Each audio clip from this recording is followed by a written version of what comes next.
Hello and welcome everyone to Copy and Paste, the clean and family-friendly Reddit reading podcast.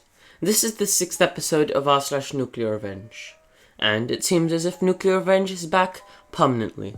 And don't forget, if you like this podcast, then it would be greatly appreciated for you to like and subscribe. Thank you for joining me. Okay, let's get started. And the first post by user/EffectiveFix3235. This is a story about my grandparents' friend. I was a young teen, but given the outcome, this story has stuck with me. I've sat on this story for a while, but it's so satisfying to see a gaggle of Karens taken down a notch that I'd figured I'd share. For the sake of this story, we'll call my grandparents' friend William. Now, my grandparents knew William from way back. My grandmother knew him from school, and my grandfather met him after marrying my grandmother. Anyways, in the 60s, Grandma was a manager at the 7-Eleven. William led a crew that went there every day. It was the only gas station in a 30-minute radius, so everyone knew everyone in that sleepy coastal town kind of way. Now, one day William was doing a job down on the waterfront and slipped, fell, and broke his back. While he was healing from the operation and was broke as a joke, my grandma would always make sure to send him something to eat that she'd pay for when the crew would come in to grab their snacks and guess up, knowing William would simply skip the meal to save the money for his own family.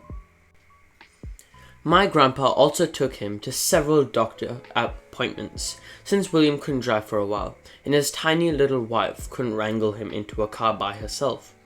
William never forgot that. 20 years later, when he sold off his now very successful business and was a millionaire about 20 times over, he promptly told 90% of the world to go to hell, but kept those that had always been there for him close. Meanwhile, he never moved from the house that he had since before he was rich. His only concessions to his wealth were trips with his wife to see the world and buying up quite a few acres of the forested land around him. If you want his friend, you take him for every other blue-collar worker in the town. There was absolutely nothing obvious to show that he was worth tens of millions of dollars. After his wife died in the 90s, William decided to take up a new hobby. As he lived outside of the city limits, he set up a sawmill and a woodworking shop. Got all the proper permits and everything. The saws were in a big, old enclosed building in the middle of all that land. So, in all honesty, no harm, no foul, right? Wrong. The family that owned the forest behind William's land had just sold it to the developers. Thus, the new luxury gated neighborhood, the first in the area, was born. Enter a plethora of Chads and Karens who are mostly from up north and had moved down south to take advantage of the better weather and the nearby beach. It didn't take long before they decided to take offense to his little business venture on the other side of the 10-foot tall wall of their neighborhood because it didn't fit with the image of their community. You know, the community he was decidedly not a part of. So, they sued him. They didn't even try to start a dialogue with him, just up and sued him. William was livid. He was a typical coastal redneck, and he would be damned if those damn Yankees told him what to do on his property. That was not within city limits, nor located in a HOA. William countered with professional noise studies that showed that some of the kids in that neighborhood drove vehicles that made more ambient noise than his little operation. Nope, the people in the neighborhood simply threw more money at the lawyers to continue on with the lawsuit. Essentially, their plan was to bleed him dry. The lawyers, who were not locals, actually told William's lawyer they should probably advise his client to close the shop so that he wouldn't end up bankrupt due to the resources being thrown at him from the homeowners.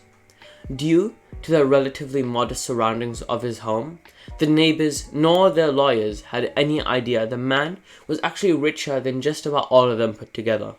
All they saw was an older dude who drove a beat-up 80s model truck and wore Dickies jeans and wore shirts that live in what appeared to be a relatively modest home, especially compared to their McMansions. When William's lawyer told him about the conversation, William lost his mind. I clearly remember him screeching into my parents' driveway in that old work truck. cussing up a storm and ranting and raving before he even got in the house. He came to our house. Why? Because my grandmother, bless her heart, was known as one of the most giving people in the world. Unless you screwed her up. If you hurt her or someone she cared for, she became one of the most vindictive buttholes that could be found in that town. I am not kidding when I say that her ability for revenge served cold was legendary amongst the locals. So, William had come to the house for a dose of her deviousness.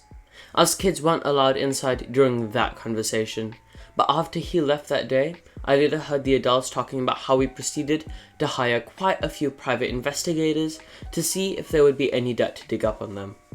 By them, I mean the dozens of people in that neighborhood that were a part of that lawsuit.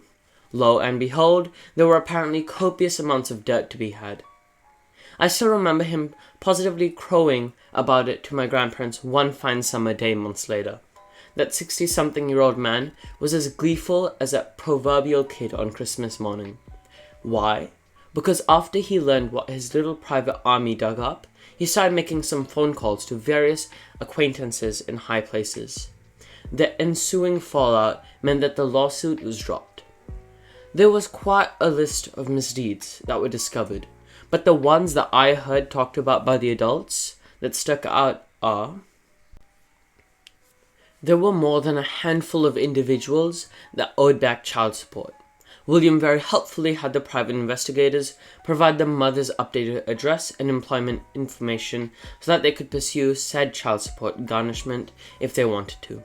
On top of that, the IRS became very interested in several of those people as well as various other neighbors. Finally, one household ended up in prison because the investigators realized that they were drug dealers. The pictures of the transactions caught by the PIs were helpfully handed over to the sheriff's department. Moral of the story, never screw up a rich redneck. And the second post by user /FC1242. My grandfather grew up in a rural Peruvian town where only his family lived, very isolated from others. They lived about half an hour away from the nearest town. This story happens sometime in the 1940s. As one would assume, everyone was close. This story is about one of my grandfather's many cousins. Let's call her Mary, 20 years old, and her husband, Peter, 25. Mary's dad went away to work in the capital for a while, taking Mary with him. There she met Peter, fell in love, and married. They returned to a town a couple of months after they wed. They rented the room at the local saloon, while Peter worked with Mary's dad selling goods in neighboring towns to save money. Turns out, Peter was a butthole. Not only did he cheat on Mary while he was away working, but he also severely beat her when he was home. Eventually, the owner of the saloon noticed, hereby called owner, about 50 years old. He confronted her, and after a lot of prodding, she admitted to everything. She hadn't confessed before as her close family, especially her dad, opposed the marriage, and she was ashamed to admit Peter was an abuser. Well, she wouldn't have to suffer much longer, as the owner would take matters into his own hands. He liked to play a prank on newcomers. He would take them to a field a half hour away to hunt what he claimed was the most delicious bird he had ever tasted. Spoiler alert, the bird did not exist. It had a funny name I can't remember, so I'll just call it Birdie. He would leave them in the middle of the field with a net while he went away to chase the birdies into the net. He would then walk back to town while the newcomer was kept waiting for the birdies. Eventually, newcomer would return to town and be mocked and laughed at for buying the story. Just some good old rural town fun. He had yet to prank Peter as he was mostly away working and working.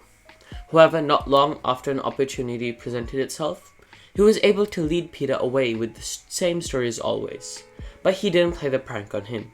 Instead, he led him to a field 1.5 to 2 hours away instead, getting him drunk on the way and then pushed him into a nearby lake where he drowned. He then returned to town and claimed Peter had wanted to actually hunt the birds, not just wait, and it was hard to convince him otherwise as a way to excuse his tardiness. Peter's disappearance was noticed the next day by Mary's dad when he didn't show up to his house or work, and when he wasn't in the rented room. The owner gave his excuse. The others at the saloon and his wife corroborated his story. A few days later, Peter was found drowned in the lake. It was concluded that while waiting for the birdies, he'd gotten drunk, and when he attempted to return to town, he'd gotten lost and fallen into the lake. Unlike her husband, Mary's life ended on a happy note. She remarried to a much nicer man, had 8 children, and bought a house in the capital where she lived until she died of cancer in 2003. The amazing owner also had a happy life and died in the late 1970s. My grandfather only knew this story because he overheard owner tell Mary's dad the true story. Apart from him, no one else but the 3 of them knew. He told me one day I was asking about secrets about his town. Unfortunately, that was it for today. If you enjoyed this podcast, I'd greatly appreciate if you'd like and subscribe. To listen to this podcast on YouTube, Spotify, Apple Podcasts, Google Podcasts, or on more platforms, or to visit any of my socials, click the Linktree link in the description, and please feel free to send me an audio message or leave a comment. It's been a pleasure. Goodbye!